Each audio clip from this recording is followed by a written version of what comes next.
Hey guys, Greenbird here. Hope everyone is doing awesome. Here's a quick glimpse of the boss sleeping on the job. Look at how comfortable she is. Yeah, right? So anyway, I just wanted to do a quick video. I hope everyone is storing food and storing supplies, anything that they think might be important, because things are not only just going to get more expensive, but some things are going to be very, very difficult to get. And again, we're not going to get too deep into that in this channel because there's a lot of other channels out there that'll do it, and there's a lot of research you can do to find that information out on your own. But one of the things that I did to hedge my bets is I bought a Harvest Right freeze dryer. So if you're not familiar with what a Harvest Right freeze dryer... Okay, let's try that again. Yeah, that's going to be a blooper. Harvest Right freeze fryer. Yeah, right, exactly. Freeze fryer, that'd be great. Harvest Right freeze fryer. Yes. Freeze fryer. All right. Wait, it's a freeze fryer. All right, so if you're not familiar with what a Harvest Right freeze dryer is, a Harvest Right freeze dryer is a machine that will take food that you put in there and it removes all of the moisture, and basically like the freeze-dried strawberries or vegetables that you might get, or all the prepper food that you can buy for an extremely overpriced amount that tastes like cardboard.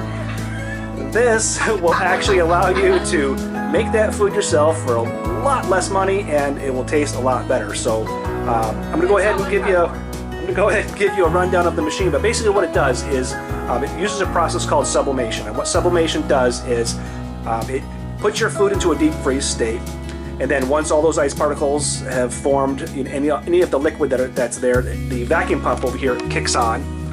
Okay, this is the vacuum pump, and this is the demister. I'll talk a little bit more about this, but basically what happens is it creates a vacuum in this chamber, and so once your food is frozen, these orange pads on the top, let me take a tray out, those are heater pads, and it looks, even though on the top it looks like it's above it, they're below it. It just has another one on the top for added sublimation.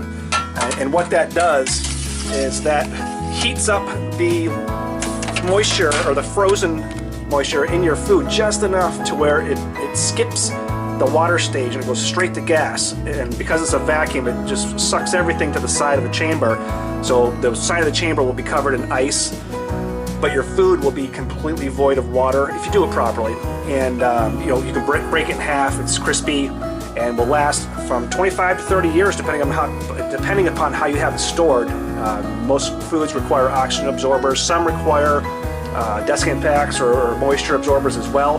But it's just a great way to take any leftovers that you have, take any food that maybe you think might be a little bit difficult to get or might even just be more expensive in the future. It's a good hedge on inflation.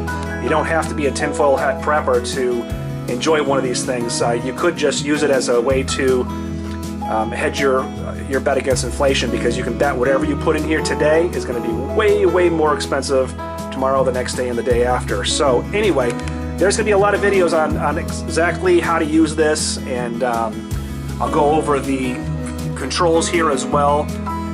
There's a lot of videos out there, but I figure, you know what, let's just go ahead and document some of the things that we do here. I've made a couple of candy runs just to get to learn how to use this machine. I did make one chicken run, but that's pretty funny, chicken run.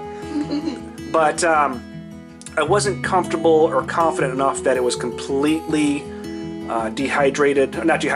freeze-dried enough to where I felt comfortable storing it away for the 25 years, so I turned it into cat treats. And we'll do that. And I didn't refrigerate it in time, so I don't feel comfortable just heating it up and eating it myself. But if done properly, and it does get to that crispy, completely dry state, you can just put an oxygen absorber in there and store it away. The reason you want to be so careful about moisture is that anytime you remove oxygen from an environment that has even the smallest amount of moisture, I believe it's about 10%, you risk the chances of growing botulism in your food, which of course, no bueno, we know that. No cure, no fun, so we want to try and avoid it as much as we can. So I'm trying to work the kinks out of this thing and get the hang of it. And as I do that, I'll be making some more videos so that you can see how I do that and how the food comes out. We're going to be doing some taste testing.